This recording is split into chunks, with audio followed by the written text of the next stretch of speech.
Une rentrée scolaire virtuelle dès lundi pour les élèves polynésiens, avec une priorité pour les instances de l'éducation, maintenir la continuité pédagogique. L'important pour nous, l'essentiel pour les professionnels de l'éducation, c'est que l'enfant garde une activité intellectuelle, pédagogique, éducative. Alors pour garder ce lien et pour garder cette activité, les ressources sont nombreuses.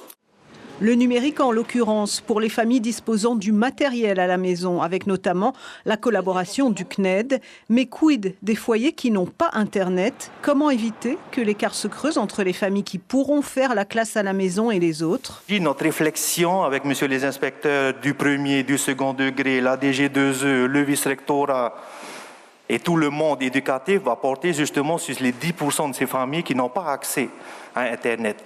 D'où justement l'appel au Tawana, dans le cas des îles éloignées où il y a des petits villages, des vallées.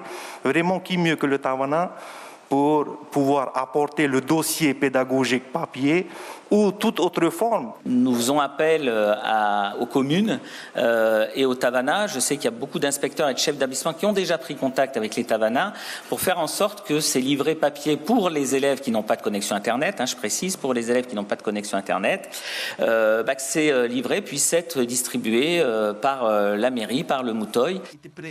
Dernière piste annoncée, la diffusion sur les médias, presse écrite, radio et télévision. Enfin, pour rassurer les parents, tout sera mis en œuvre après la crise au retour en classe pour accompagner les élèves afin que les compétences attendues en fin d'année soient acquises.